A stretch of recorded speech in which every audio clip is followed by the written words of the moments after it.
अस्सलाम वालेकुम। आज का ब्रॉडकास्ट मीडिया का हमारा टॉपिक है टेलीविज़न प्रोडक्शन। सबसे पहले हम देखेंगे प्रोडक्शन होता क्या है। प्रोडक्शन एक ऐसा प्रोसेस है जिसमें हम कंबाइन करते हैं मटेरियल इनपुट्स को और इमटेरियल इनपुट्स को, यानी कि जो चीज़ें हमारे पास फिज़िकली अवेलेबल हैं और जो चीज़ें हमारे माइंड में हैं, कोई भी आइडिया है, कोई भी इंफॉर्मेशन है, कोई भी प्लानिंग है, हमने उन सब को एक कंबाइन करना है ताकि हम एक आउटपुट दे सकें, कोई भी फिल्म बना सकें, कोई वीडियो बना सकें, कोई प्रोग्राम शो बना सकें। अब टेलीविज़न प्रोडक्शन में जो है डिफरेंट प्रोफेशनल इन्वॉल्व होते हैं। ये अकेले बंदे का काम नहीं है, इसमें पूरी टीम की एफर्ट होती है, तभी जाके आप कोई एक परफेक्ट किस्म की वीडियो बना सकते हो। अब नेक्स्ट है टेलीविज़न प्रोडक्शन प्रोसेस। अब ये उन स्टेजेस को कहते हैं जिसके गुजरने के बाद आप एक रॉ मटेरियल को एक फ़ाइनल उसकी मास्टर कॉपी तैयार करते हो, उसकी एक असल शक्ल उसको देते हो। अब नेक्स्ट है how do you start a production. कौन कौन से स्टेप्स हैं जिससे गुजर के आपने प्रोडक्शन प्रोसेस स्टार्ट करना है। सबसे पहले आपने डिसाइड करना है कि आप किस किस्म का काम प्रोड्यूस करना चाह रहे हो। आप कोई फिल्म बना रहे हो, आप कोई वीडियो बना रहे हो, आप कोई शो बना रहे हो, क्या बना रहे हो। सबसे पहले आपने डिसाइड करना है उसकी नेचर क्या है, उस वर्क की नेचर क्या है, ड्राफ्ट वर्क प्लान। फिर आपने अपना प्लान बनाना है, पूरा उसका ड्राफ्ट तैयार करना है, उसमें सारा कुछ आपने ऐड करना है कि किस तरीके से आपने उस काम को लेके चलना है। Establish the basic staff. फिर आपने अपने स्टाफ के बारे में डिसाइड करना है, उसको सेलेक्ट करना है कि किस टाइम पे कौन सा स्टाफ रिक्वायर्ड होगा, कौन से प्रोड्यूसर, कौन से डायरेक्टर, कौन सा टेक्नीशियन किस टाइम पे अवेलेबल होना चाहिए। Team of television production. अब टेलीविज़न प्रोडक्शन की टीम क्या होती है। ये एक ऐसी टीम है जो कि ग्रुप ऑफ टेक्निकल स्टाफ है जो कि हमें रिक्वायर्ड होती है कोई भी प्ले बनाने में, टेलीविज़न शो बनाने में, किसी भी वीडियो की रिकॉर्डिंग के टाइम या कोई भी फिल्म बनाने के लिए हमें कौन कौन सी टीम की रिक्वायरमेंट होती है। इसमें आ जाता है टेक्निकल स्टाफ। सबसे पहले आ जाता है प्रोड्यूसर। प्रोड्यूसर जो हम कह सकते हैं एक सेंट्रल एलिमेंट है किसी भी वीडियो को बनाने का, क्योंकि उसी ने एक आइडिया प्रोड्यूस करना है कि उसको किस तरीके से लेके चलना है। फिर आगे आ जाता है डायरेक्टर। डायरेक्टर ने सारा कुछ देखना है कि इसकी कौन सी पूरी डायरेक्शंस बतानी है, कौन सा कैरेक्टर ने क्या रोल प्ले करना है, उसने वो सब कुछ डिसाइड करना है। फिर आगे आ जाता है असिस्टेंट डायरेक्टर जो कि डायरेक्टर को असिस्ट करता है, उसकी हेल्प करता है। फिर है डायरेक्टर ऑफ फोटोग्राफी, उसने सारा फोटोग्राफी को डील करना है कि किस तरीके से लेकर चलना है। Digital imaging technician. अब आपको पता है एडवांसमेंट्स हो गई है टेक्नोलॉजी में, अब हर चीज़ डिजिटल होती जा रही है, तो डिजिटल इमेजिंग टेक्नीशियन की भी ज़रूरत है। उसने किस तरीके से साउंड इफेक्ट्स डालने हैं, किस तरीके से विजुअल्स दिखाने हैं, वो सारा कुछ डिजिटल इमेजिंग टेक्नीशियन ही देखेगा। नेक्स्ट है कैमरा ऑपरेटर। किस तरीके से किसने कौन सा कैमरा एंगल यूज़ करते हुए, कैसी कैमरा मूवमेंट यूज़ करते हुए उसने फिल्म को आपने उसने कैप्चर करना है, उसने सारा काम कैमरा ऑपरेटर का होता है। वो असिस्टेंट कैमरा, इसमें फिर असिस्टेंट कैमरामैन भी आ जाते हैं जो उसकी फर्दर हेल्प करते हैं। Lighting director. अब लाइटिंग एक बहुत मोस्ट इंपॉर्टेंट एलिमेंट है इसका, लाइटिंग डायरेक्टर, क्योंकि उसने सारी पूरी फिल्म की या वीडियो की लाइटिंग को उसने देखना होता है कि किस टाइप की लाइटिंग चाहिए, हाई चाहिए, लो चाहिए, डार्क चाहिए, ब्राइट चाहिए। उसने सारा कुछ उसने देखना है कि किस टाइप की लाइटिंग की ज़रूरत है। स्क्रीन और स्क्रिप्ट राइटर। अब नेक्स्ट है आपको एक स्क्रिप्ट राइटर की भी ज़ाहिरी बात है ज़रूरत होगी।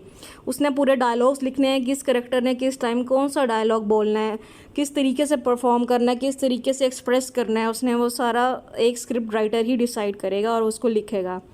Production designer. अब इसने डिसाइड करना है कैसी लोकेशन होनी चाहिए, कैसी सेटिंग होनी चाहिए। आपको एक अच्छी लोकेशन ज़ाहिरी बात है हर कोई सेलेक्ट करना चाहेगा ताकि उसका काम एक अच्छा काम कंसीडर हो सके। Art director. आपको कौन से आर्ट्स और क्राफ्ट्स की ज़रूरत है ताकि आप एक डेकोर पूरा बना सको, उसको आप अच्छा दिखा सको, वो आर्ट डायरेक्टर सेलेक्ट करेगा। फिर आ जाते हैं एडिटर। जब आपने सारा कुछ बना लिया उसके बाद उसकी एडिटिंग करना बहुत ज़रूरी है, क्योंकि जब हम शूट कर रहे होते हैं उसमें ऐसे भी कुछ सीक्वेंसेस होते हैं जो हमने एंड में नहीं डालने होते, तो वो एडिटर होता है जो बाद में एडिट कर देता है और उसको एक फ़ाइनल लुक देता है। अब नेक्स्ट है stages of TV production and requisites. अब कौन कौन सी स्टेजेस हैं इसकी टीवी प्रोडक्शन की। सबसे पहली जो है इसकी 3 मेन स्टेजेस हैं और जो सबसे पहली है वो है प्री प्रोडक्शन। इसमें आपने प्लानिंग देखनी है, स्क्रिप्टिंग देखनी है, स्टोरी बोर्डिंग देखनी है। सबसे पहले आप प्लान करोगे कि किस किस किस्म का आपने काम स्टार्ट करना है, फिर उसका स्क्रिप्ट लिखोगे, उसका स्टोरी बोर्ड तैयार करोगे, उसमें सारे नैरेटिव्स लिखोगे, सारा कुछ उसमें लिखेंगे। फिर आ जाता है प्रोडक्शन। फिर आपने एक्चुअली उसको शूट करना है, जो आपका रॉ मटेरियल था, आपने जो लिखा था, एक ड्राफ्ट तैयार किया था, अब उसको टाइम आया एक्चुअली शूट करने का, यानी कि किस तरीके से आपने सारा चीज़ एक्सप्रेस की, किस तरीके से करेक्टर्स ने अपना डायलॉग बोले, किस तरीके से उसने परफॉर्म किया, उसमें वो सारा कुछ प्रोडक्शन में उसकी शूटिंग के साथ उसकी रिकॉर्डिंग भी करते हैं।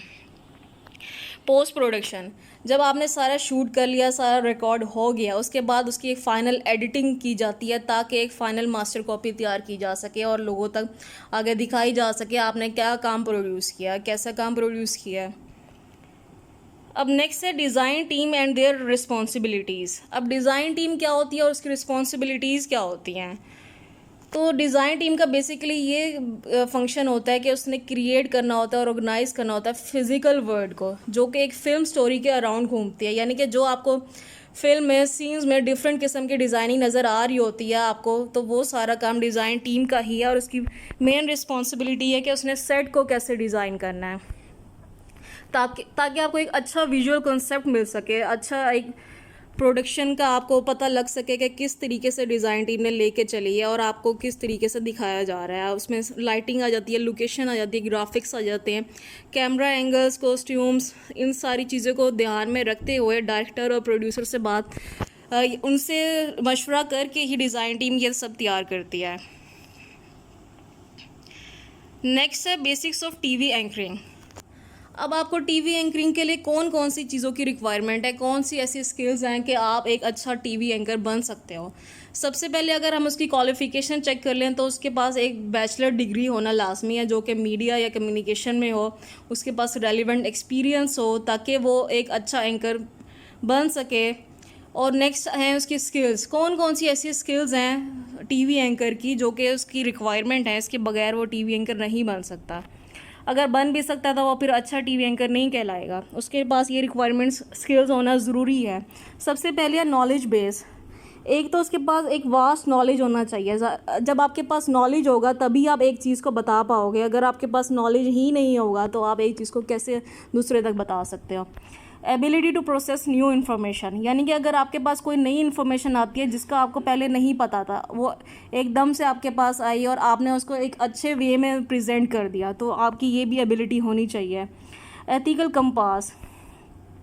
अब कुछ न्यूज़ होती हैं वो सेंसिटिव होती हैं, वो हर बंदा नहीं सुन सकता, तो आपकी रिस्पॉन्सिबिलिटी बनती है कि आपने उसको किस तरीके से प्रेजेंट करना है, उसके कौन कौन से पार्ट्स दिखाने हैं और कौन से पार्ट्स नहीं दिखाने, ताकि हमारी जो ऑडियंस है, हमारी जो पब्लिक है वो डिप्रेस ना हो सके, वो ट्रामाटाइज ना हो सके। हमारी ऑडियंस जो है, हमारी पब्लिक वैसे ही इतनी डिप्रेस है आजकल, वैसे ही डिप्रेशन लोगों में बढ़ रहा है, तो हमने किस तरीके से दिखाना है ये एक अच्छी स्किल में आता है। एथिकल कंपास के साथ हमने पूरी एथिक्स को फॉलो करते हुए किस न्यूज़ को किस तरीके से दिखाना है। Command of the language. अगर आप इंग्लिश में न्यूज़ प्रेजेंट कर रहे हो या उर्दू में कर रहे हो, अगर आप इंग्लिश में कर रहे हो तो ज़ाहिर बात आपको इंग्लिश पे अच्छी कमांड होनी चाहिए। अगर आप उर्दू में कर रहे हो तो आपकी उर्दू पे अच्छी कमांड हो, आपकी ग्रामर ठीक हो, सेंटेक्स ठीक हो, प्रोनाउंसिएशन ठीक हो, आपकी टोन ठीक हो, आप स्टोरी सही तरीके से बता रहे हो। Interviewing fitness.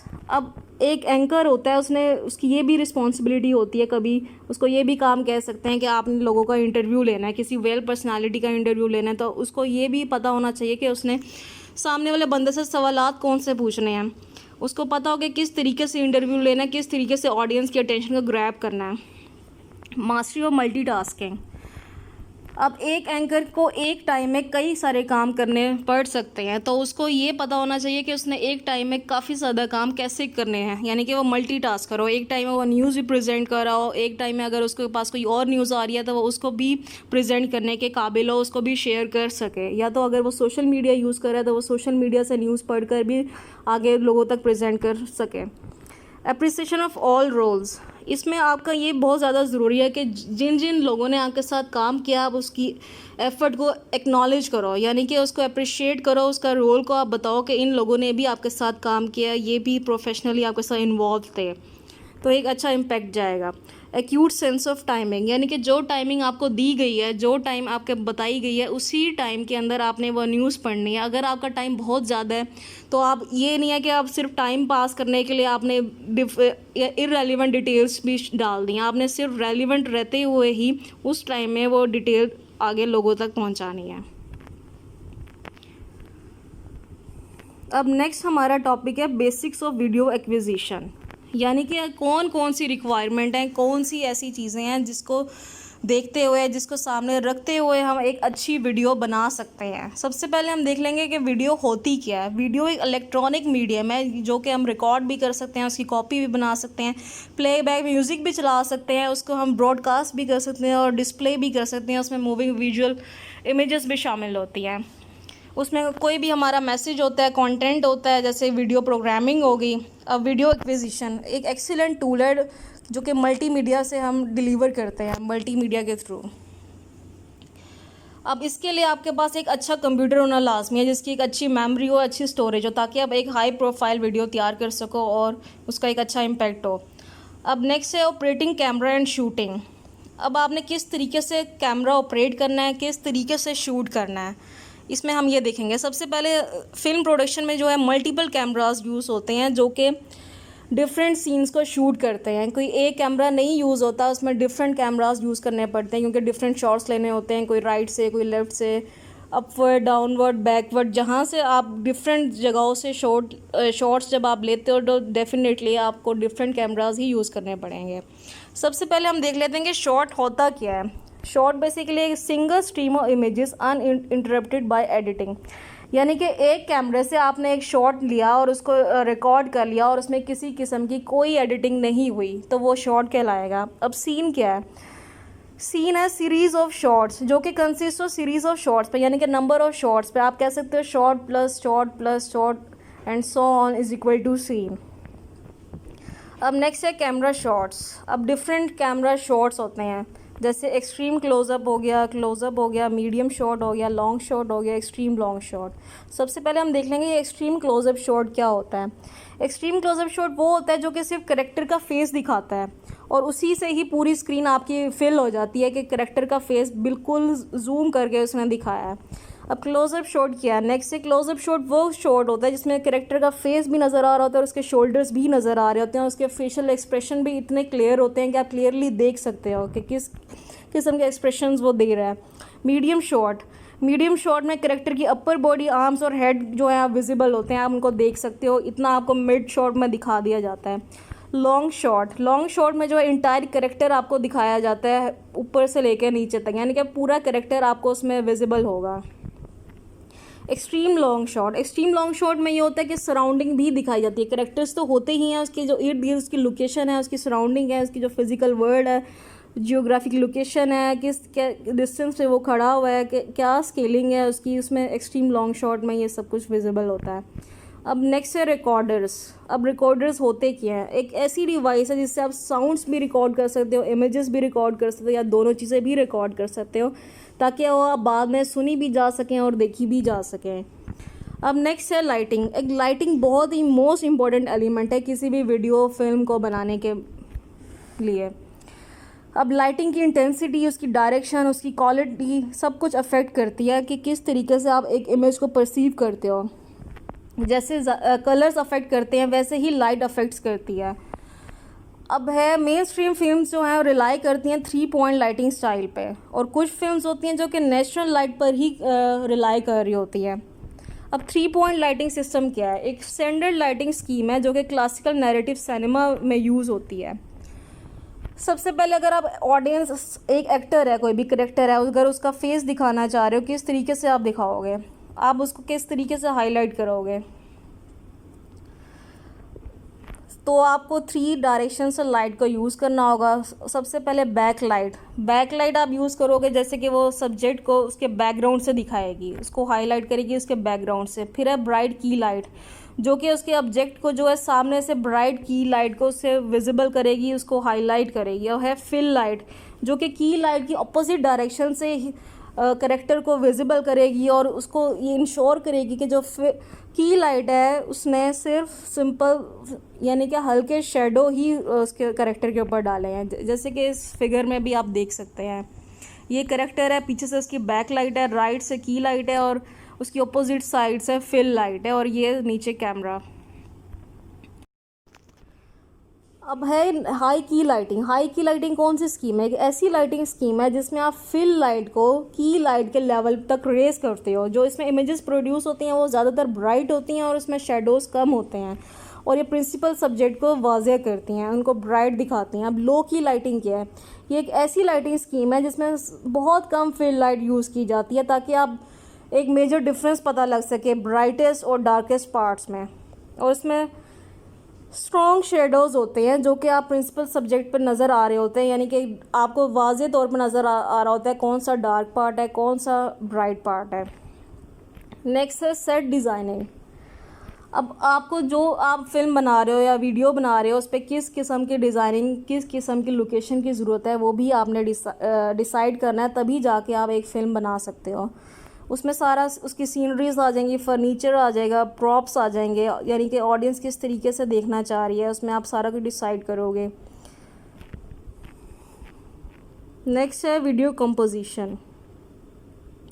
अब वीडियो कंपोजिशन जो है मोस्ट इम्पॉर्टेंट क्रिएटिव एस्पेक्ट है किसी भी फिल्म को बनाने के लिए। अब कंपोजिशन कहते किसको हैं? कंपोजिशन उन एलिमेंट्स को कहते हैं जो हमें स्क्रीन पर नज़र आ रहे होते हैं, यानी कि एक स्क्रीन पर हमें फिल्म के अंदर एक फ्रेम जो हमें नज़र आ रहा होता है, उसमें एक्टर्स नज़र आ रहे होते हैं, सीनरीज नज़र आ रही होती हैं, प्रॉप्स नज़र आ रहे होते हैं, हमें वो सब कुछ नज़र आ रहा होता है, वो कंपोजिशन में आएगा। किस तरीके से ऑब्जेक्ट को दिखाया जा रहा है आपको, वो सारा कुछ कंपोजिशन में आपने देखना है और आपने किस तरीके से ऑडियंस का माइंड में रखते हुए आपने उनको दिखाना है, ये सब वीडियो कंपोजिशन में आप डिसाइड करेंगे। जब आपने ये सब कुछ कर लिया, सारा कुछ हो गया, आप प्रोडक्शन प्रोसेस से गुजर गए, प्री प्रोडक्शन कर लिया आपने, प्रोडक्शन कर ली, पोस्ट प्रोडक्शन कर लिया आपने, रॉ मटेरियल बनाया, उसका प्लान बनाया, फिर एक्चुअली उसको शूट किया, फिर उसकी एडिटिंग। जब पोस्ट प्रोडक्शन का टाइम आया, बेसिकली वो एडिटिंग होती है, जब टाइम आया पोस्ट प्रोडक्शन का, तब आपने उसमें क्या करना है? अब उसमें करनी होती है एडिटिंग। सबसे पहले तो आपने ज्वाइन करना है जो डिफरेंट क्लिप्स आपने बनाए थे, वो डिफरेंट सीन्स जो थे, डिफरेंट शॉट्स जो थे, अब उनको कंबाइन करने हैं, आपने एक सिंगल फिल्म स्ट्रिप बनानी है। अब वो कैसे बन सकती है? डिफरेंट, अगर आपने एक सीन से दूसरे सीन तक जाना है तो आप सिंपल कट भी कर सकते हो या दूसरी ट्रांजिशन इफेक्ट्स भी यूज़ कर सकते हैं। अब उसमें सिलेक्टेड शॉट्स को असेंबल करते हैं एक सीन में ताकि एक फ़ाइनल प्रोजेक्ट आपका तैयार हो सके, लोगों तक दिखाया जा सके मोस्ट इफेक्टिव वे में आपने क्या फिल्म तैयार की है, कौन सी वीडियो तैयार की है। वो एडिटिंग के बाद ही लोग देखने के काबिल होते हैं और उससे पता लगता है कि आपने किस तरीके का काम किया, कैसा प्रोजेक्ट था आपका। अब नेक्स्ट है एडवांटेजेस और डिसएडवांटेजेस। अब इसके कौन कौन से एडवांटेजेस, अब इसके डिसएडवांटेजेस कौन कौन से हैं? अब वीडियो बनाने के एडवांटेजेस ये हैं कि कैप्चर्स इंटरेस्ट, यानी कि लोगों का इंटरेस्ट कैप्चर करता है उनमें। अगर आपने किसी चीज़ का इंटरेस्ट लोगों में पैदा करना चाह रहे हो, उनमें वो इंकरेजमेंट लाना चाह रहे हो, तो आप ऐसी वीडियोस बनाओगे कि लोग परसुएड होंगे, उनमें वो इंटरेस्ट डेवलप होगा। इंक्रीज इंटेंशन, कोई भी लेसन बेस्ड वीडियोस हैं तो अगर आप उनमें चाह रहे हो कि वो बात उनमें आए तो आप उन इंटेंट हो, वो उस पर राज़ी हो जाएं, वो चाहें कि ऐसा हो, तो वो आप वीडियो के ज़रिए कर सकते हो। Clarifies complex physical action and relationships, जो भी डिफ़िकल्टीज़ होती हैं, एक चीज़ अगर आपको बताई जा रही हो ज़ुबानी और एक चीज़ दिखाई भी जा रही हो, तो जो देखने वाली चीज़ है वो ज़्यादा आसानी से समझ आ जाती है। तो एक वीडियो के ज़रिए आप उसकी कन्फ्यूजन दूर कर सकते हो, जिसका जैसा रिलेशनशिप है फिज़िकल एक्शन के साथ आप दिखा सकते हो। डू कॉर्पोरेट अदर मीडिया, अब इसमें डिफरेंट मीडिया यूज़ होते हैं। जैसे अगर आपने एक वीडियो बनाई है, अब उसको आप डिस्ट्रीब्यूट करोगे, एग्जिबिट करोगे, कैसे करोगे? या तो आप सिनेमाज़ में दिखाओगे, थिएटर्स में दिखाओगे, या आप किसी सोशल मीडिया वेबसाइट के थ्रू दिखाओगे, जैसे यूट्यूब पे दिखाओगे, तो इसमें आप डिफरेंट मीडिया यूज़ करोगे, इसमें डिफरेंट मीडियम्स शामिल होते हैं। अब नेक्स्ट है इसके डिसएडवांटेजेस कौन कौन से हैं। अब इसके डिसएडवांटेजेस ये हैं कि एक्सपेंसिव मीडियम है। अगर आपने एक वीडियो प्रोड्यूस करनी है तो आपको इसमें डिफरेंट चीज़ों की ज़रूरत होती है, जैसे कि अभी हमने पढ़ा है, एक पूरे फेजेस से गुजरने के बाद जाके एक वीडियो तैयार होती है, तो ये एक बहुत ज़्यादा एक्सपेंसिव मीडियम है। Requires extensive memory and storage, इसमें आपके पास एक तो एक अच्छी कंप्यूटर होगा, उसकी अच्छी स्टोरेज होगी, अच्छी मेमोरी होगी, तभी जाके आप एक वीडियो तैयार कर सकोगे, उसको सेव कर सकोगे, तभी जाके वो आगे लोगों तक दिखाई जा सकेगी। अगर आपके खुद के पास भी सेव होगी तो ही दिखाओगे ना। रिक्वायर स्पेशल इक्विपमेंट, इसमें डिफरेंट इक्विपमेंट्स चाहिए होते हैं, जैसे कैमरा, हाई प्रोफाइल कैमराज आपको चाहिए होते हैं, उसका रिजल्ट्स अच्छे होने चाहिए, तो डिफरेंट इक्विपमेंट्स यूज़ होते हैं। तो ये इसके डिसएडवांटेजेस में आ जाता है। वीडियो बनाने में कौन कौन से डिसएडवांटेज हो सकते हैं। तो सो दैट्स ऑल, आपका फाइनल्स का सिलेबस कंप्लीट हो गया है। अगर किसी भी टॉपिक के बारे में कोई भी कन्फ्यूजन है आपको, तो आप मेरे से व्हाट्सएप ग्रुप में पूछ सकते हैं।